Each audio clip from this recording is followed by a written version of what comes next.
আজকে ইনশাআল্লাহ তাআলা একটি গুরুত্বপূর্ণ বিষয় নিয়ে আপনাদের সাথে কথা বলবো। ওয়া মা তাওফীকি ইল্লা বিল্লাহ আলাইহি তাওয়াক্কালতু ওয়া ইলাইহি উনীব। বিসমিল্লাহির রহমানির রহিম। আজকে যে টপিকগুলো নিয়ে কথা হয়েছে আপনারা অলরেডি অনেক কথা শুনেছেন। তো আমি আসলে এই পরিবেশ পরিস্থিতি সম্পর্কে আগে থেকে জানতাম না। এখানে আসার পর আমি বুঝতে পারলাম যে আসলে আমরা পারিপার্শ্বিকভাবে কোন জায়গায় আছি। এখন ইনস্ট্যান্ট তো এই বিষয়ে অনেক কিছু বলা যায়, কিন্তু আমি ওইদিকে যাচ্ছি না। আমি আমার ক্ষুদ্র বুঝ অনুযায়ী রাসূলুল্লাহ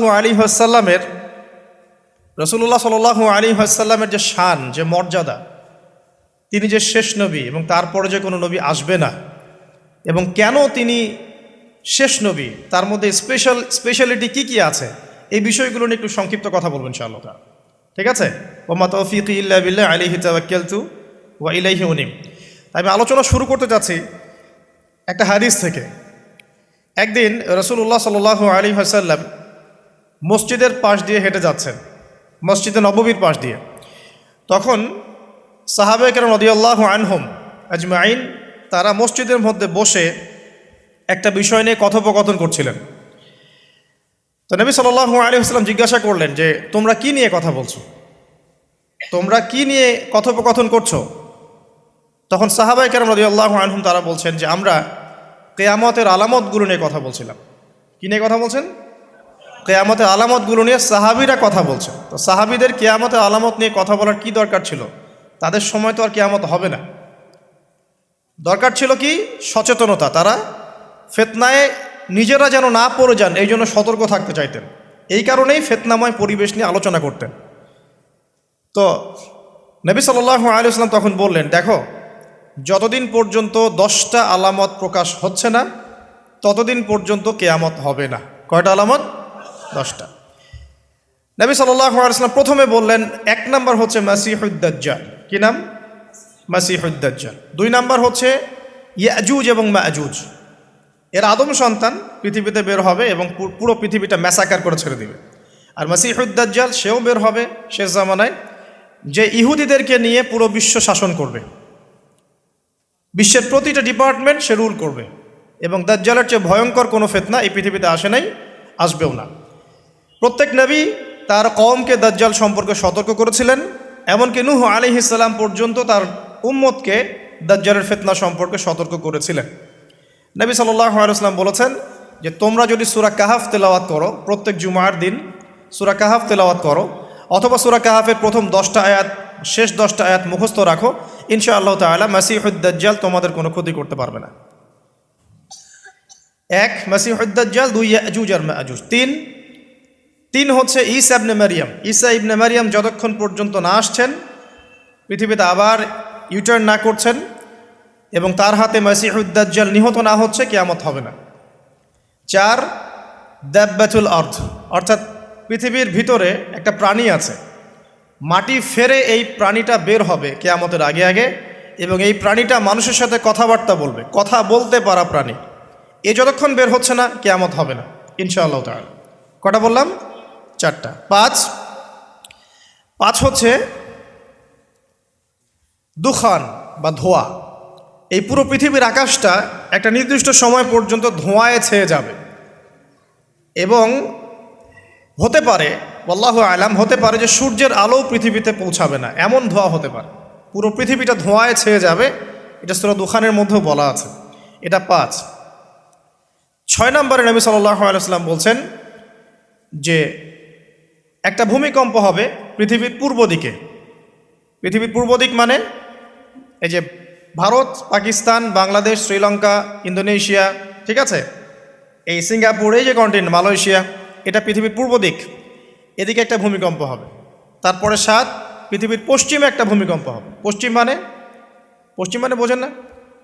পশ্চিমা বিশ্ব না, সৌদি আরব না, পশ্চিমা বিশ্ব, ব্রিটেন, ফ্রান্স, জার্মানি, তারপরে যে রাশিয়ান কন্টিনেন্ট, হ্যাঁ, ইউক্রেন, এদিকে আপনার আমেরিকা, এই পুরো পশ্চিমা বিশ্ব, এখানে একটা ভূমিকম্প হবে বড়, এবং এগুলো এমন হবে যেগুলোতে ভূমি মাটিতে ধসে যাবে, মাটিতে ডুবে যাবে। ভূমিকম্প না, ভূমিধস। 8 পৃথিবীর মাঝখানে মধ্যপ্রাচ্যে একটা ভূমিকম্প হবে, যেখানে আমাদের সো কল্ড আমিরুল মুমিনিনরা থাকে, যারা আমেরিকা এবং ইসরায়েলের বন্ধু, এদের এখানে একটা ভূমিকম্প হবে ইনশাআল্লাহ তাআলা। আর 9, ইয়েমেন থেকে একটা আগুন বের হবে। ইয়েমেন থেকে একটা আগুন বের হবে, যে আগুন মানুষকে হাসরের মাঠের দিকে তাড়িয়ে নিয়ে আসবে। আরেকটা বলেছেন 10 নম্বর, যেটা এই মুহূর্তে আমি ঠিক মনে করতে পারছি না। তো এই 10টা আলামতের কথা নবী সাল্লাল্লাহু আলাইহি ওয়াসাল্লাম বলেছেন, না হওয়া পর্যন্ত, এই 10টা আলামত না আসা পর্যন্ত কিয়ামত হবে না। ঠিক আছে?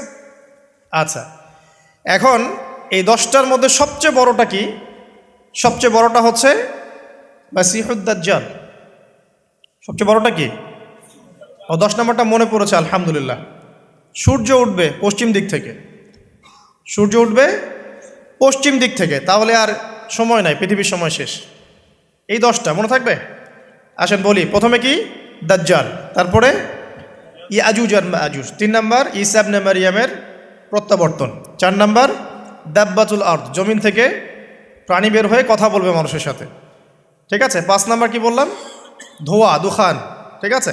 6, 7, 8 3টা ভূমিকম্প, পূর্ব দিকে একটা, পশ্চিমে একটা, পৃথিবীর মাঝখানে একটা। 9 নম্বর ইয়েমেন। ইয়েমেনের নাম শুনেছেন? ওই যে যেখানে সৌদিরা বোম মারছে আর কি, ইয়েমেনের বাচ্চাদেরকে বোম মেরে হত্যা করছে না, জানেন না খবর? তো ওই ইয়েমেনের ছোট ছোট বাচ্চারা শিয়া সুন্নির কী বোঝে আমার বুঝে আসে না। ওই ছোট ছোট বাচ্চাগুলো শিয়া সুন্নির কী বোঝে আমার বুঝে আসে না। আমেরিকার টাকা খেয়ে এরা ঠিকই বোম মারছে কেন? আর এই বোমগুলো তো এরা তৈরি করতে পারে না, আমেরিকার কাছ থেকে কিনে নেয়। তো ওই ইয়েমেন থেকে আগুন বের হবে, সেই আগুন মানুষকে হাসরের মাঠের দিকে তাড়িয়ে নিয়ে আসবে। এবং 10, যেটা বললাম, সূর্য উঠবে পশ্চিম দিক থেকে, তখন তওবার দরজা বন্ধ হয়ে যাবে, তওবা আর করেও লাভ হবে না। 2টা সময় তওবা করে লাভ নাই। একটা হচ্ছে মৌতের যন্ত্রণা শুরু হয়ে গেলে, মৃত্যুর যন্ত্রণা শুরু হয়ে গেলে আগে পা থেকে শুরু হয়ে আস্তে আস্তে গলার দিকে আসে। হাদিসে যেমনটা এসেছে, সূরা ওয়াকিয়ার মধ্যেও আছে, যে পায়ের দিক থেকে যন্ত্রণা শুরু হয়ে আস্তে আস্তে আস্তে আস্তে এই গলার দিকে আসে, এবং আত্মাটা গলার এখানে যখন চলে আসে, এখান থেকে মালাকুল মউত আত্মাটাকে নিয়ে চলে যাবে। এবং চোখ দিয়ে তাকিয়ে থাকে মানুষ। রুহটা চলে গেলে মানুষ চোখ দিয়ে তাকিয়ে থাকে, দেখবেন এই কারণে মৃত ব্যক্তি তাকিয়ে থাকে, চোখ খোলা থাকে। এবং তখন আসমান থেকে সিঁড়ি নামিয়ে দেওয়া হয়, ওই সিঁড়িতে করে আত্মা চলে যাচ্ছে, ও তাকিয়ে দেখে যে আত্মা চলে যাচ্ছে। এবং মানুষ মারা যাওয়ার পরে চোখ জীবিত থাকে অনেকক্ষণ। মেডিকেল সায়েন্স যারা পড়েছে তাদেরকে জিজ্ঞাসা করবেন, মানুষ ডেড হয়ে গেলেও চোখ দেখবেন আরও কয়েক ঘন্টা, হয়তো আরও নির্দিষ্ট একটা সময় পর্যন্ত চোখটা কিন্তু জীবিত থাকে। এই জন্যে চোখ বন্ধ করে দিতে হয়। যাই হোক, তো যেটা বলছিলাম, যে মৌতের যন্ত্রণা শুরু হয়ে গেলে তওবা করে লাভ নাই, তওবার দরজা বন্ধ। আর পশ্চিম দিক থেকে সূর্য উঠে গেলে তওবা করে লাভ নাই, তওবার দরজা বন্ধ। তো এই 10টার মধ্যে সবচেয়ে বড়টা হচ্ছে মাসিহুদ দাজ্জাল। কেন বড়? কারণ নবী সাল্লাল্লাহু আলাইহি ওয়াসাল্লাম নিজে বলেছেন যে পৃথিবীর ইতিহাসে আদম আলাইহিস সালাম থেকে শুরু করে মুহাম্মদ সাল্লাল্লাহু আলাইহি ওয়াসাল্লাম পর্যন্ত এই যে লক্ষ লক্ষ নবী রাসূল এসেছেন, পৃথিবীর এই যে শত লক্ষ বছরের হিস্ট্রি, এর মধ্যে দাজ্জালের চেয়ে ভয়ঙ্কর কোনো ফিতনা আসে নাই। নবী সাল্লাল্লাহু আলাইহি ওয়াসাল্লাম বলছেন, একজন মুমিন ব্যক্তি যদি দাজ্জালকে পেয়ে যায়, সে যেন তার সাথে সাক্ষাতের আকাঙ্ক্ষা না করে, কারণ সে তার সাথে সাক্ষাৎ করলে ঈমান হারা হয়ে যেতে পারে। সে এত বড় ফিতনা হবে, এত বিশাল ফিতনা হবে। এই যে ছোট্ট একটা ফিতনা, সুদ থেকে কি আমরা মুক্ত থাকতে পারছি? সবাই সুদের মধ্যে পড়ে যায় নাই? এই যে মেয়েদের ফিতনা, মেয়েদের যে ফিতনা, বেহায়াপনা, এখান থেকে কি আলেম জালেম কেউ বাকি আছে? সবাই ফিতনায় পড়ে যাচ্ছে আমরা। ফেসবুকে ঢুকবেন, আপনি না চাইলেও আপনাকে দেখা যাবে নগ্ন ছবি দেখতে আপনি বাধ্য হচ্ছেন। টিভি দেখতে বসবেন, আপনি না চাইলেও নগ্ন ছবি দেখতে আপনি বাধ্য হবেন। এই যে ফিতনা, বাঁচতে পারছি না, সুদ থেকে বাঁচতে পারছি না, বেহায়াপনা থেকে বাঁচতে পারছি না। পর্নোগ্রাফি থেকে কেউ বাঁচতে পারে? যে কেউ ফোন চালায় দেখবেন পর্নোগ্রাফির ছবি চলেই আসবে, নগ্ন ছবি চলেই আসবে। আলেম জালেম এভরিবডি আসবেই। তারপরে আপনার মাদক, এই মাদকের ফিতনা থেকে কি সবাই বেঁচে থাকতে পারছে? এরকম অনেক ফিতনা আছে যেগুলো থেকে মানুষ চাইলেও বাঁচতে পারছে না। আমরা হয়তো বাইরে দাড়ি টুপি পাগড়ি জুব্বা লাগিয়ে ঘুরছি ঠিকই, কিন্তু আমরা এরকম সামাজিক ফিতনাগুলো থেকে কেউই সেফ না। এই যে আপনাদের এলাকায় যে ফিতনাগুলো ছড়িয়ে পড়েছে, আস্তে আস্তে বাড়ছে না?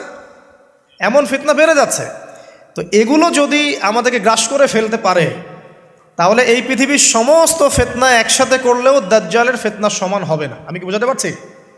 পৃথিবীতে চলমান যত ফিতনা আছে, ব্যক্তিগত ফিতনা, পারিবারিক ফিতনা, সামাজিক, অর্থনৈতিক, পলিটিক্যাল, সব ফিতনাগুলো এক জায়গায় করলেও মাসিহুদ দাজ্জালের মতো ভয়ঙ্কর হবে না।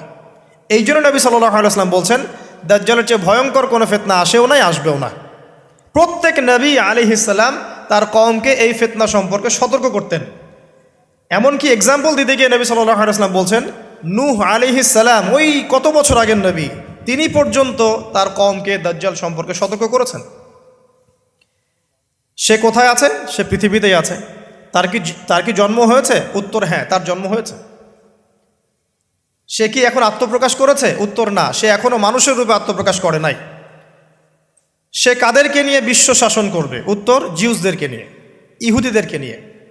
দাজ্জাল কাদেরকে নিয়ে বিশ্ব শাসন করবে? ইহুদিদেরকে নিয়ে। আমার কথা কি বোঝা যায়? নবী সাল্লাল্লাহু আলাইহি ওয়াসাল্লাম বলছেন সে এত বড় ফিতনা, সে 40 দিন পৃথিবীতে বিচরণ করবে। কয়দিন? 40 দিন। যার প্রথম দিনটা হবে 1 বছরের সমান, দ্বিতীয় দিনটা হবে 1 মাসের সমান, তৃতীয় দিনটা হবে 1 সপ্তাহের সমান, এবং বাকি দিনগুলো হবে আমাদের দিনের মতোই। নবী করিম সাল্লাল্লাহু আলাইহি ওয়াসাল্লাম বিভিন্ন হাদিস থেকে বলেছেন যে দাজ্জাল সারা বিশ্বটাকে শাসন করবে। কীরকম?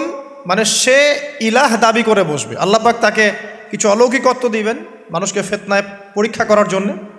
যারা ওর উপর ঈমান আনবে, দাজ্জালের প্রতি ঈমান আনবে, দাজ্জাল ওদেরকে জান্নাত দিবে। তার এক হাতে থাকবে জান্নাত, এক হাতে জাহান্নাম। মানে অরিজিনাল জান্নাত জাহান্নাম নয়, কারণ জান্নাত জাহান্নামকে হাতে নিয়ে ঘোরা যায়? যায় না।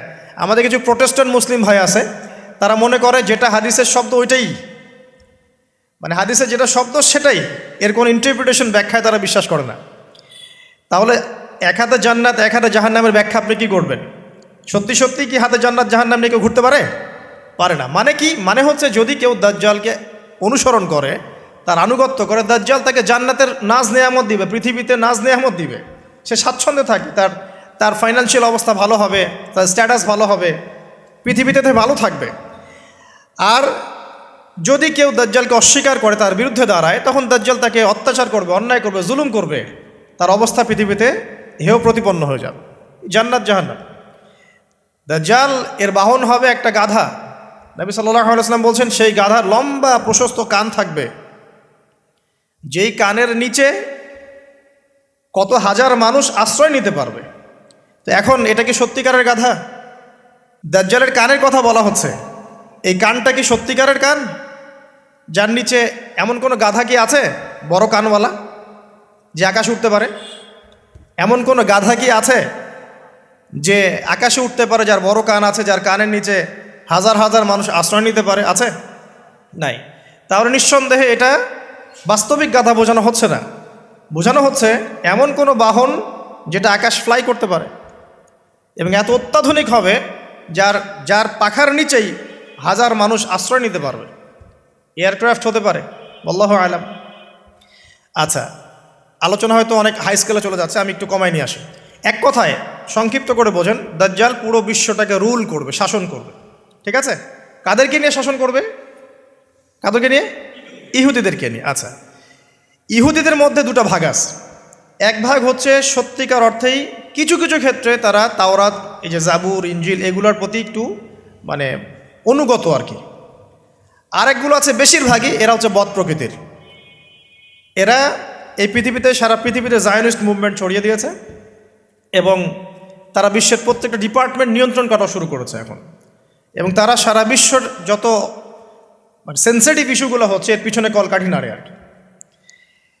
এখন যদি কাউকে মনে করেন আপনাকে যদি বিশ্ব শাসন করতে হয় এবং আপনার সাথে কিছু অনুসারী থাকে, তাহলে আপনাদেরকে কিছু কাজ করতে হবে। তো আমার কথা বোঝেন। মনে করেন যে আমি বিশ্ব যদি শাসন করতে চাই, তাহলে আমার তো কিছু মানুষ লাগবে, লাগবে না? লাগবে। আচ্ছা, তারপরে আমার তো একটা ভূখণ্ড লাগবে, লাগবে না? একটা দেশ লাগবে না? একটা সার্বভৌমত্ব লাগবে না? আমাকে পৃথিবীর সমস্ত অর্থনৈতিক বিষয়গুলো নিয়ন্ত্রণ করতে হবে না? কারণ ইকোনমি নিয়ন্ত্রণ করতে না পারলে কি ওয়ার্ল্ডকে শাসন করতে পারবে? মনে করেন ওয়ার্ল্ডের ব্যাংকিং সিস্টেম, ইকোনমিকে কেউ নিয়ন্ত্রণ করছে না, সে কি রুলিং স্টেট হতে পারবে? শ্রীলঙ্কা, সে কি বিশ্বের রুলিং স্টেট? সে কি বিশ্বের অর্থনীতি নিয়ন্ত্রণ করে? বরং সে তো দেউলিয়া হয়ে গেল, তাই না? আমেরিকা, ইসরায়েল, ওরা কি দেউলিয়া হয়েছে? না। তারা কি বিশ্বের অর্থনৈতিক বিষয়কে নিয়ন্ত্রণ করে? করে। চায়না, তারা কি দেউলিয়া হয়েছে? তারা কি বিশ্বের অর্থনীতি নিয়ন্ত্রণ করতে পারে? পারে।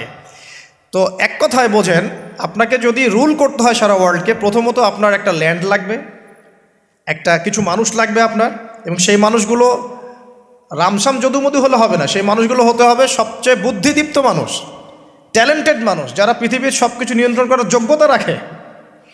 সায়েন্টিস্ট লাগবে, আপনার ইকোনমিস্ট লাগবে, আপনার কলামিস্ট লাগবে, মিডিয়ার পার্সন লাগবে, পলিটিশিয়ান লাগবে, সূক্ষ্ম বুদ্ধিসম্পন্ন মানুষ লাগবে। এই মানুষগুলো কি তারা জোগাড় করতে পেরেছে? পশ্চিমা সভ্যতা পেরেছে? আচ্ছা, আর কি লাগবে? আপনার নির্দিষ্ট ভূখণ্ড লাগবে, এবং ভূখণ্ডটা স্বাধীন হতে হবে, কারো পরাধীন হলে চলবে না। ইসরায়েল কি স্বাধীন হয়েছে? ইহুদিরা কি রাষ্ট্র গঠন করেছে? করে নাই? আপনারা তো খবরই রাখেন না দেখি। ইহুদিরা কি রাষ্ট্র গঠন করে নাই? কত সালে বলেন? সুবহানাল্লাহ, এমনি হবে না। 1948-এ তো রাষ্ট্র গঠন তো অনেক আগেই হয়েছে। 1948-এ তো সে জানান দিয়েছে, কিন্তু রাষ্ট্র গঠন অটোম্যানদেরকে হারানোর পরেই হয়েছে। যখন প্রথম বিশ্বযুদ্ধ হয়ে গেছে, তারপরে অটোম্যান এম্পায়ারদেরকে হটিয়ে তারা তো রাষ্ট্র মোটামুটি দখল করেই ফেলেছে। তারপর আস্তে আস্তে রাষ্ট্রের আয়তন বাড়িয়েছে। মাত্র 1948-এর দিকে এসে তারা পুরো বিশ্বকে জানান দিয়েছে আমরা একটা পুরো রুলিং স্টেট হতে যাচ্ছি আপকামিং। তো যাই হোক, তারা রাষ্ট্র কায়েম করেছে। আপনাকে সারা ওয়ার্ল্ড রুল করতে হলে প্রথমত আপনার স্টেট লাগবে, স্টেট ওরা কায়েম করে ফেলেছে। আপনার স্টেটের রাষ্ট্রের সার্বভৌমত্ব দরকার আছে, এটাও ওদের হয়ে গেছে। আপনার সারা ওয়ার্ল্ডকে রুল করতে হলে সারা বিশ্বের ইকোনমিক সিস্টেম, অর্থনীতি নিয়ন্ত্রণ করতে হবে, তারা সেটা করেছে। ওয়ার্ল্ড ব্যাংকের মাধ্যমে করছে, IMF-এর মাধ্যমে করছে, আরও বিভিন্ন সংস্থার মধ্য দিয়ে তারা ওয়ার্ল্ডের ইকোনমিক সিস্টেমটাকে নিয়ন্ত্রণ করে ফেলেছে। আপনি এর বাইরে যেতেই পারবেন না, এমনভাবে নিয়ন্ত্রণ করে ফেলেছে আপনি এর বাইরে যেতেই পারবেন না। এবং আরও কি দরকার? ম্যান পাওয়ার, জনসমষ্টি দরকার। এই জনসমষ্টির জন্য তারা ইউনাইটেড নেশনস ফর্ম করে ফেলেছে। আপনি ইউনাইটেড নেশনসের বাইরে যেতেই পারবেন, কেউ পারবে না। এখনকার এই রাষ্ট্রের, এই বিশ্বের কারো পক্ষে সম্ভব না। এর বাইরে গিয়ে কিছু করা কারো পক্ষে সম্ভব না, করতে গেলেই শেষ করে ফেলাবে। আর কি দরকার? আপনার সারা ওয়ার্ল্ডের মিডিয়া, প্রযুক্তি নিয়ন্ত্রণ করতে হবে। মিডিয়া নিয়ন্ত্রণে না থাকলে আপনি ইসলামকে আর মৌলবাদী সন্ত্রাসী ধর্ম বলে প্রচার করতে পারবেন না। তো মিডিয়া নিয়ন্ত্রণ করতে হবে। মিডিয়া অলরেডি নিয়ন্ত্রিত ওদের, সমস্ত বড় বড় মিডিয়া ওদের হাতেই। আর কি লাগবে আপনার? টেকনোলজি। এই যে আপনি গুগল চালান, অ্যাপেল ইউজ করেন, এইটা ওইটা করেন, ফেসবুকিং, ইউটিউবিং, সব কিছু ওদেরই। আর আমরা মনে করি ফেসবুকের মধ্যে দিয়ে আমরা দিন কায়েম করে ফেলাবো একেবারে। মানে ইহুদি খ্রিস্টানদের প্ল্যাটফর্মে আইসা ওর মধ্য দিয়ে আমি চাচ্ছি দিন ইসলাম প্রতিষ্ঠা করে খেলাফত কায়েম করে ফেলাবো একেবারে। কত বড় বোকা! এটা মাছ ধরার জাল বিষয় রেখে দিছে একটা। এগুলো হচ্ছে জাল, কারা কারা টোপ দেয় ওইটা ধরে টান দিবে ওরা। খেলে কথা হয়তো বুঝতে পারেন না, মাথার উপর দিয়ে যাচ্ছে, বুঝতে পারতেছি। কয়েকবার লেকচারটা দেখবেন ভিডিও ইউটিউবে, তারপরে বুঝতে পারবেন ইনশাআল্লাহ। এগুলো মাছ ধরার টোপ। জাল ফেলেন না আপনারা? বাঘ শিকার করার জন্য হরিণকে বিসর্জন দেয় না মানুষ, এগুলো সেই টোপ। মাছ ধরতে গেলে আগে ওই যে চারা দেন না, এই ফেসবুকিং, ইউটিউবিং, এগুলো চারা দেওয়া। হ্যাঁ, এর মধ্যে কিছু কল্যাণকর দিক আছে, এটা ক্ষতির চেয়ে নিতান্তই কম, ক্ষতি বেশি। তারপরে আর কি নিয়ন্ত্রণ করতে হবে? সবচেয়ে বড় জিনিসটা সেটা হলো অস্ত্রশস্ত্র। সারা বিশ্বের যত মারণাস্ত্র আছে, এমন অস্ত্র যেটা একটা বোম ফেললে একটা দেশ উড়ে চলে যাবে, এরকম অস্ত্রশস্ত্র নিয়ন্ত্রণ করতে হবে। সেটা করেছে না করে নাই?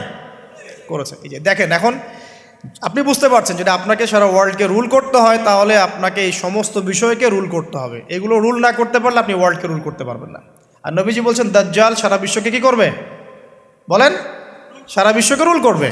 তার মানে দাজ্জালকে এগুলো নিয়ন্ত্রণ করতে হবে, এবং দাজ্জালের ফলোয়ার্স যারা আছে ওদেরকে এগুলো নিয়ন্ত্রণ করতে হবে। এখন বলেন, পশ্চিমারা এবং জিউসরা এগুলো নিয়ন্ত্রণ করছে কি করছে না? তার মানে দাজ্জাল আসার সময় কাছে না দূরে? এবার বুঝতে পারছেন? এখন আসেন অন্যদিকে আসেন। শুধু এগুলো করলেই তো হচ্ছে না, এর পথে একটা বাধা আছে। ওই রুলিংসের পথে একটা বাধার নাম হচ্ছে মুসলিমরা। কারা? মুসলিমরা। কারণ মুসলিমরা জানে যে দাজ্জাল মিথ্যা, আল্লাহ পাক এটা পরীক্ষা করছেন। হ্যাঁ, ও যে আল্লাহ দাবি করবে, নিজেকে গড দাবি করবে, বা সারা ওয়ার্ল্ডকে রুল করবে, এর বিরুদ্ধে একমাত্র শক্তি হিসেবে দাঁড়াতে পারলে মুসলিমরাই দাঁড়াতে পারবে। আর যাদের মধ্যে ধর্মীয় চেতনা আছে, যারা সৎ, নিজ নিজ ধর্ম পালন করে, তারাও কিন্তু এটাকে মেনে নিবে না। এখন তাহলে কি করতে হবে? ধর্মগুলোকে এলিমিনেট করতে হবে, ধর্মগুলোকে সরাতে হবে। এভাবে আস্তে আস্তে কি করলো, সব ধার্মিক তত্ত্বগুলোকে বাদ দিয়ে নাস্তিকতার তত্ত্বগুলো সব শুরু হলো সমাজে প্রচলন। আস্তে আস্তে আস্তে আস্তে ধর্ম আস্তে আস্তে মাইনাস হতে থাকলো, এবং নাস্তিকতার তত্ত্বগুলো রাইজ করতে থাকলো। এটাও তারা করেছে। তারপরে মুসলিমদেরকে এখন বাধা দেওয়ার জন্য কি করতে হবে? কিছু কিছু জিনিসের দরকার। এই জায়গাতে আসে বোঝেন ভালো করে। এখন মুসলিমরা হয়ে গেল বাধার কারণ, করতে পারবো না। ওদের কাছে কোরআন আছে, ওদের কাছে হাদিস আছে, ওদের নবী মুহাম্মদ সাল্লাল্লাহু আলাইহি ওয়াসাল্লাম শেষ নবী, এবং মুহাম্মদ সাল্লাল্লাহু আলাইহি ওয়াসাল্লামের ফলোয়ার্সরা প্রায় 1400 বছর বিশ্বটা শাসন করেছে, করে নাই? তাহলে এরা তো বাধা এখন। তাহলে মুসলিমদেরকে দুর্বল করতে হলে কী কী করতে হবে? তো প্রথমত ওরা ধর্মের মধ্যে অনেক তন্ত্রমন্ত্র ঢুকিয়ে দিয়েছে। ওই তন্ত্রমন্ত্রগুলো আগে একটু বলে নেই। যেমন ওরা মুসলিমদের মধ্যে কিছু মানুষ তৈরি করেছে যারা বলছে যে মুহাম্মদ সাল্লাল্লাহু আলাইহি ওয়াসাল্লাম শেষ নবী না, আরও নবী আসতে পারে। ঠিক আছে, এই যে ইমান হারা করে ফেললো আপনাকে আস্তে আস্তে। মুসলিমদের মধ্যে কিছু মানুষকে তারা তৈরি করেছে যারা বিধর্মী হয়েও দেখবেন ইসলামের লেবাস পোশাকে দিন প্রচার করছে, এরকম লোক আছে। মুসলিমদের মধ্যে এমন মানুষ তারা তৈরি করেছে যারা বলছে যে কবিরা গুনাহ করলেই কাউরে হত্যা করা যাবে। এভাবে তারা বিভিন্ন সন্ত্রাসবাদী সংগঠনে যোগ দিয়েছে। দেওয়ার ফলে মুসলিমদের মধ্যেই দেখা গেছে যে মুসলিম কান্ট্রিগুলোর মধ্যেই বোম ব্লাস্টিং, এখানে ওখানে বিস্ফোরণ, এগুলো করছে। এটাকে আমরা খাওয়ারিজ আকীদা বলি। তারা আবার ঢুকিয়ে দিয়েছে মুসলিমদের মধ্যে একদল মানুষ বলছে যে আলী রাদিয়াল্লাহু আনহু তিনি আল্লাহর মর্যাদা পাওয়ার যোগ্য, নাউজুবিল্লাহ। তার মর্যাদা মুহাম্মদ সাল্লাল্লাহু আলাইহি ওয়াসাল্লামের চেয়েও বেশি, নাউজুবিল্লাহ, বা তার সমমানের, এইসব কথাও বলছে। এরকম একটা শ্রেণীও বের হয়েছে। আবার নতুন আরেক শ্রেণী বের হয়েছে মুসলিমদের মধ্যে, বলছে যে কোরআন মানবো, হাদিস মানার কোনো দরকার নাই, কোরআন মানলেই যথেষ্ট, হাদিস মানার কোনো দরকার নেই। আবার একটা দল বের করবে, মানে করেছে দেখবেন, যারা হচ্ছে আবার শুধু লা ইলাহা ইল্লাল্লাহ বললেই হবে, আমলের কোনো দরকার নাই। শৈথিল্যবাদী, মুরজিয়া বলে এদেরকে, শুধু লা ইলাহা ইল্লাল্লাহ বললেই হবে, আমলের কোনো দরকার নাই। আবার একটা দল বের করেছে যে যুক্তি দিয়ে কোরআন যতটুকু বুঝবো ওইটাই মানা যাবে, এর বাইরে মানা যাবে না। মুতাজিলা, যুক্তি দিয়ে কোরআন যতটুকু বুঝবো এতটুকু মানবো, যুক্তির বাইরে যায় মানবো না। এরকম শত শত আকীদার মানুষকে তারা মুসলিমদের মধ্যেই ছড়িয়ে দিয়েছে, এবং মুসলিমদের মধ্যে এই ফিতনাগুলো ছড়িয়ে দেওয়ার ফলে উম্মাহ কী হয়ে গেছে? বিভক্ত হয়ে গেছে। এরপরেও আবার দেখবেন হকপন্থী যারা, তাদের মাঝে সূক্ষ্মভাবে তারা ষড়যন্ত্র করে আপোষে ফাটল সৃষ্টি করে দিয়েছে। বিশুদ্ধ মানহাজের, বিশুদ্ধ আকীদার একটা জামায়ার মধ্যেও দেখবেন আবার ফাটল সৃষ্টি হয়ে গেছে। এগুলো ধর্মতাত্ত্বিকভাবে তারা আক্রমণ করেছে। আবার তরুণ যুবকদেরকে এই যে internet section, gaming section, online section, অহেতুক সময় নষ্টর কিছু এলিমেন্টস, গেমিং সেকশন, এগুলো দিয়ে ব্যস্ত রেখেছে। ফ্রি মিক্সিং ছড়িয়ে দিয়েছে, ফ্রি মিক্সিং, নারী পুরুষের একাকার। এখন জেনা ছড়িয়ে দেওয়া হয়েছে, জেনার উপকরণ পর্নোগ্রাফি ছড়িয়ে দেওয়া হয়েছে, সবাই ঘরে বসে এগুলো দেখছে। মাদকটাকে সহজ করে দেওয়া হয়েছে, সবাই এখন এদিকে ছুটছে। রিবা ছড়িয়ে দেওয়া হচ্ছে, সবাই সুদ খাচ্ছে। মানে মুসলিম উম্মাকে ধ্বংস করার জন্য চতুর্দিক থেকে তারা কিন্তু আক্রমণ করেছে। কেন আক্রমণ করেছে? কারণ ওই রুল করতে হলে, তাদেরকে সারা ওয়ার্ল্ডকে রুল করতে হলে সবচেয়ে বড় বাধা কারা? মুসলিমরাই। এই কারণেই সুদূর প্রসারী নীল নকশা একে প্রায় 100-200 বছরের প্ল্যান করে তারা এই কাজগুলো করেছে, যে কাজগুলোতে তারা প্রায় 80-90% সফল। আর আমরা বিগত 100 বছরে সবচেয়ে বেশি যে কয়টা মাসআলা নিয়ে পড়েছিলাম সেটা হচ্ছে হাত বাঁধা, নাবির নিচে না উপরে না বুকে, রফুল এদেন করবো কি করবো না, আমিন জোরে হবে না আস্তে, পায়ে পা লাগবে কি লাগবে না। আর বিগত 100 বছরে 100 বছর কিন্তু হয়ে গেছে। 1914 সালে অটোম্যান ডিফিটের পরে 2022 চলছে, এখন প্রায় 100 বছর হয়ে গেছে। তো 100 বছরে তারা কিন্তু এই সমস্ত সেক্টরগুলো উন্নতি করে আজকে রুলিং স্টেট।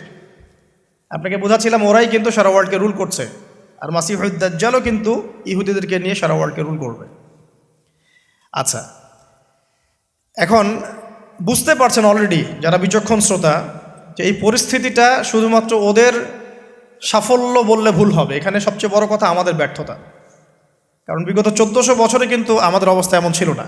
ওমর রাদিয়াল্লাহু আনহুর যুগে আমাদের অবস্থা এমন ছিল, আবু বকর সিদ্দিকের যুগে এমন ছিল, তারপরে আপনার ওসমান আলী রাদিয়াল্লাহু আনহুমা, তাদের যুগে কি আমাদের অবস্থা এমন ছিল? 4 খলিফার যুগ ছিল প্রায় 30 বছর। কত বছর? 30 বছর। 30 বছর ইসলামী খেলাফা চলেছে। তার আগে নবী সাল্লাল্লাহু আলাইহি ওয়াসাল্লাম 23 বছরে সমাজ সংস্কার করেছেন। ওই 23 বছর যদি ধরি, পরের 30 বছর এখানে কিন্তু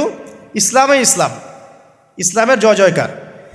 4 খলিফার পরেও উমাইয়ারা শাসন এসেছে। কারা আসছে? উমাইয়ারা শাসন করেছে প্রায় 80 থেকে 90 বছর বা 92 বছর। এই 92 বছরেও কিন্তু মুসলিমদের অবস্থা এমন ছিল না। ছিল? কথা বুঝতে পারছেন না? ছিল না। তারপরে শাসন এসেছে আব্বাসীয়রা শাসন করেছে প্রায় 550 বছর। কত বছর? কথা বলেন। প্রায় 550 বছর। এই 550 বছরেও মুসলিমদের অবস্থা এমন ছিল না যেমনটা এখন আজকে আছে। তারপরে ফাতিমি খেলাফত গিয়েছে, তুলুনি খেলাফত গিয়েছে, এদিকে মামলুকদের শাসন গিয়েছে, কর্ডোভার ইসলামিক খেলাফত গিয়েছে, মোগলরা চলে গেছে, উসমানীয়রা চলে গেছে। মুসলিমদের অবস্থা কিন্তু এমন ছিল না। এই হিস্ট্রিগুলো কয়জন জানো? এই 1400 বছর ইসলামের হিস্ট্রিগুলো কয়জন জানো? এই 1400 বছরে আমাদের অবস্থা কিন্তু এমন ছিল না। এখন বর্তমান সিচুয়েশন আর এই 1400 বছরের সিচুয়েশনকে আমরা মিলাতে পারছি না। মিলাতে পারছি না। করণীয় কি আপনার? কেন হলো এই অবস্থা? মানে কি করতে হতো বা কি করা উচিত? কেন হলো এই অবস্থা? মোটা দাগে কয়েকটা কথা হচ্ছে, আমরা বেশিরভাগই ইল্লা মাশা আল্লাহ, আমরা বেশিরভাগই কোরআন এবং সুন্নাহ থেকে দূরে সরে আসছি, 1 নাম্বার। 2 নাম্বার, আমরা বেশিরভাগই আমলের দিকে জোর যতটা না দিয়েছি, ইলম অর্জন, জ্ঞান অর্জনের দিকে অত বেশি জোর দেইনি। কথা বুঝতে পারছেন না মনে হয়? আমরা আমলের দিকে জোর দিচ্ছি না এমন না, আমল করতে চাই আমরা খুব, কিন্তু কোরআন সুন্নাহর গভীর জ্ঞান অর্জন করা এবং সমসাময়িক বিশ্বের জ্ঞানগুলো অর্জন করার দিকে আমরা কিন্তু খুব একটা ফোকাস করছি না। আবার অনেকে তো এখন পর্যন্ত এই যুগে এসেও জেনারেল শিক্ষাকে স্বীকৃতি দিচ্ছেন না। এই শিক্ষাটার দরকার আছে, কোরআন সুন্নাহর সাথে এই শিক্ষাটা অর্জন করলে বিশ্বকে এগিয়ে নেওয়া যাবে, আমরা তো স্বীকৃতি দিচ্ছি না। ইংরেজি শিখলে এখনও অনেকের চুলকানি হচ্ছে, না দরকার নাই, ম্যাথামেটিক্সের দরকার নাই, সায়েন্সের দরকার নাই, আইসিটির দরকার নাই, হ্যাঁ, আন্তর্জাতিক বিশ্ব সম্পর্কে জানার দরকার নাই, এগুলো কিন্তু আমরা এখনও ঢুকাচ্ছি না। ঢুকালেও খুব লো স্কেলে, যেটাতে খুব একটা কাজ হচ্ছে না। তো দেখেন, আমরা আমলের দিকে খুব ফোকাস করেছি ঠিকই, কিন্তু পরিপূর্ণ জ্ঞান অর্জনের কনস্ট্রাকটিভ সিলেবাসের দিকে আমরা কিন্তু সবাই ফোকাস করি নাই। বিগত 100 বছর আমরা পিছিয়ে আসছি এখানে। আবার যারা জেনারেল লাইনে পড়েছি আমরা বেশিরভাগ, তারা মাশাআল্লাহ 20-25 বছর পড়েছি, এখানে আবার আমরা ইসলামটা পাই নাই। এখানে ইসলাম থেকে আমরা আবার সরে আসছি। আমরা অনেক কিছু শিখেছি, ডক্টর হয়েছি, ইঞ্জিনিয়ার হয়েছি, পলিটিশিয়ান হয়েছি, ইকোনমিস্ট হয়েছি, কিন্তু ইসলামিক বেসিক জিনিস জানি না। অজুর ফরজ জানি না, নামাজের ফরজ, ওয়াজিব, সুন্নাত, মোস্তাহাব জানি না, আছে না? ফরজ গোসল কেমন করে করতে হয় সেটাও আমরা বুঝতে পারছি না, জানি না অনেকেই। পরে যখন হেদায়েত আসে তখন আবার পড়াশোনা শুরু করি, তখন জানি। সিলেবাস ওয়াইজ আপনি পাচ্ছেন না। এখানে জ্ঞানের একটা দৈন্যতা আছে না, মেরুকরণ আছে না? এই জ্ঞানের মেরুকরণ হচ্ছে দায়ী, প্রথম কথা। তারপরে হচ্ছে কোরআন সুন্নাহ থেকে সরে আসা, 2 নাম্বার। 3 নাম্বার, আমল করেছে ঠিকই, কিন্তু পরিপূর্ণ আমলে আমরা বিশ্বাসী না অনেকেই। হ্যাঁ, যে আমলগুলো করলে কোনো সমস্যা হয় না সেগুলো করছি ঠিকই, যে আমলগুলো করলে সমস্যা হবে সেগুলো আবার করতে চাই না। কীরকম? নামাজ পড়লে কোনো সমস্যা নাই, আপনি নামাজ পড়বেন, তাসবিহ তাহলিল করবেন, হ্যাঁ, আপনি সময় লাগাবেন, ওকে ফাইন। কিন্তু সুদ নিয়ে কথা বললে বা সুদের এগেনস্টে কিছু করলে প্রবলেম, আপনি করতে যাচ্ছেন না। ওটা নিয়ে লেকচার দিলে আপনার চাকরি থাকবে না, আপনার ইমামতি থাকবে না। হ্যাঁ, আপনি স্টেজে উঠছেন, মাহফিল কমিটি কানে কানে বলে দিচ্ছে যে এখানে ভাই অনেক সুদখোর আছে, সুদ নিয়ে কথা বলা যাবে না, এখানে ভাই অমুক আছে, ভাই এগুলো নিয়ে কথা বলা যাবে না। হ্যাঁ, আমাদের মাহফিলে যিনি দান করেছেন উনি আবার অনেক বড় তামাকের ব্যবসায়ী, তামাক নিয়ে কথা বলেন, যাই বলেন। এই যে পরিপূর্ণ যে আমল, মানে ইসলামের পরিপূর্ণতা, আমি আমল করব, পারি না পারি আগে বিশ্বাস তো করবো যে হ্যাঁ পরিপূর্ণটাই ইসলাম, এখন পারছি না সেটা আলাদা বিষয়। এখান থেকে আমরা অনেকে সরে আসছি। আর কি দেখেন, আমরা কিন্তু আদর্শ পরিবারটা গড়তে অনেকে ব্যর্থ হয়েছি। 4 নাম্বার। 5 পরিবারের একজন নামাজ পড়ে, বাকিরা পর্দা নাই, নামাজ নাই, খেয়ালও নাই আমাদের অনেক। আবার দেখবেন আমাদের মা বোনদের পর্দার শিথিলতা করে দিয়েছি আমরা, সব জায়গায় উন্মুক্ত হয়ে ঘুরছে। তার চেয়ে বড় কথা, আমরা কিন্তু অনেকে আবার হারাম রিজিকে ঢুকে গেছি। রিজিকের ক্ষেত্রে আমরা হালাল হারামে পরোয়া করছি না, সুদ ঘুষ জেনা ব্যভিচার সবখানেই আছি আমরা, দুর্নীতি সব জায়গায় আছে। তো এই আর কি কারণ। সবচেয়ে বড় কথা, ইউনাইটেড নেশনসটা, মানে আমাদের মুসলিম উম্মার ইউনিটিটা নষ্ট হয়ে গেছে। সবাই বাহ্যিকভাবে যদি বলি আমরা সবাই ভাই ভাই, কিন্তু আপোষে আমরা আসলে হিংসাত্মক মনোভাব মানে পোষণ করছি, বোধ পলিটিক্যালি এবং ধর্মতাত্ত্বিকভাবেও। দেখবেন এই যে সিজন আসবে, ইলেকশনের সিজন, নিজের ভাই, আপন ভাই ভাই মারামারি করবে। দেখবেন উভয় মুসলিম, ওই ভাইও মুসলিম, এক্স, এই ভাই ওয়াই, এও মুসলিম, এক্স ওয়াই মারামারি করে, দুজনে মুসলিম। দুনিয়ার জন্য, দুনিয়ার একটা ক্ষমতার জন্য উভয় ভাই ডেমোক্রেটিক পদ্ধতিতে গিয়ে মারামারি করে জীবন শেষ। অথচ দুইজনই আমার ভাই, দুইজন মরলে জানাজা পড়বো, তাই না? দুজনে মুসলিম, আমরা চাবো দুজনে জান্নাতে যাক। একইভাবে ধর্মের দিকে দেখবেন, 2টা মুসলিম দল এই রক্ত মাংস খাওয়াখাওয়ি করছে, 2টা মুসলিম বক্তা একজন একজনকে কামড়াকামড়ি করছে, 2টা মুসলিম মানে মানহাজের মানুষ উভয় একে অপরকে কাদা ছড়াছড়ি করছে। এই যে ছোট মানসিকতা, মানে কি বলবো, যে মিন মাইন্ডেড সাইকোলজি, এটা আমাদের উম্মার ভাঙনের জন্য অনেকটা দায়ী আর কি। আমরা লিবারেল হতে পারি নাই, উদার হতে পারছি না, সবাইকে ভাই মনে করতে পারছি না, এবং সবার কল্যাণকামী হওয়ার মানসিকতাটা হারিয়ে যাচ্ছে। এই জিনিসগুলো আমাদের পিছিয়ে পড়ার অন্যতম কারণ হয়ে দাঁড়িয়েছিল আর কি। আর পলিটিক্যাল ইস্যুগুলো তো বাদ, কারণ আমরা তো ওই লেভেলে যাই নাই। এখন তো ইসলামিকভাবে ওইটা সব জায়গায় ইম্পোজ করা হয় নাই, এই কারণে আপনি ওয়ার্ল্ড অ্যাফেয়ার্সে গিয়ে ইসলাম নিয়ে কথা বলতে পারছেন না। তো অনেকগুলো কারণেই আমরা পিছিয়ে পড়েছি। এই কারণগুলো কীভাবে সলভ করা দরকার সেটা আপনারা আরও ভালো বুঝতে পারছেন। জ্ঞান অর্জনের দরকার আছে, এখন আমল বাড়িয়ে দেওয়ার দরকার আছে, আদর্শ পরিবারের প্রয়োজন আছে, হালাল রিজিকের প্রয়োজন আছে, পর্দায় চলে আসার দরকার আছে, আমাদের আগামী প্রজন্মকে মানুষ করার দরকার আছে, উম্মার ঐক্যবদ্ধতার পিছনে কাজ করার দরকার আছে, এবং ইসলামের বিরুদ্ধে যে বিভ্রান্ত মতবাদগুলা এগুলোর বিপক্ষে দালিলিক জবাব দেওয়ার প্রয়োজন আছে এখন। তো এভাবে কিন্তু আমরা আবারও ওই নতুন জায়গায় আসতে পারবো ইনশাল্লাহ। আমি হতাশাবাদীদের অন্তর্ভুক্ত নই আমি ব্যক্তিগতভাবে, এবং এই উম্মা কখনো হতাশ হবে না ইনশাআল্লাহ। কারণ নবী সাল্লাল্লাহু আলাইহি ওয়াসাল্লাম মাত্র 23 বছরের মধ্যে যদি আইয়ামে জাহিলিয়াতকে পরিবর্তন করে ফেলতে পারেন, তাহলে সেই আল্লাহ যদি জীবিত থাকেন, সেই নবীর সুন্নাহ যদি জীবিত থাকে এবং সেই কোরআন যদি আমাদের হাতে থাকে, আজকেও সম্ভব সারা ওয়ার্ল্ডের প্রেক্ষাপট পরিবর্তন করা। আমরা বড় স্বপ্ন দেখতে চাই, ছোট স্বপ্ন দেখবেন কেন, বড় স্বপ্ন দেখবেন। এই স্বপ্নের উপর দাঁড়িয়েই তো ইনশাআল্লাহ ইমাম মাহদী এই বিশ্বে ইসলাম প্রতিষ্ঠা করবেন না? তিনি কেমন করে করবেন? তিনি তো একা, কেমন করে করবেন? নিঃসন্দেহে তার কিছু মানুষ থাকবে যারা তার মতো করে চিন্তা করে, যারা পরিপূর্ণ ইসলাম পালনে নিজেকে উৎসর্গ করতেও প্রস্তুত থাকবে। এমন তো কিছু মানুষ তিনি নিয়ে আসবেন, তিনি তো পারবেন। ঈসা ইবনে মারিয়াম তো আসবেন, আমি বললাম 10টা আলামত, তার মধ্যে একটা হচ্ছে ঈসা ইবনে মারিয়াম আসবেন, এবং তিনি এই জুলুমের ভিত্তিটা উপড়ে ফেলবেন। এটা কি এমনি এমনি হবে? অনেক ত্যাগ হবে, অনেক তিতিক্ষা হবে, অনেক পরিশ্রম হবে, হ্যাঁ, তাদের ইফোর্ট থাকবে। সারা বিশ্বের মধ্যে ইসলামটা আল্লাহ যাদেরকে পছন্দ করবেন তাদের মধ্য দিয়ে ছড়িয়ে দিবেন। একবার না একবার কিন্তু এটা হবেই। আমরা জানি আসন্ন সময়গুলো তাদের বিশ্বকে ডমিনেট করার সময়, কিন্তু তারপরে একটা যুগ আসবে যেই যুগে ইসলামের সোনালী সকাল কিন্তু আবারও দেখা যাবে ইনশাআল্লাহ।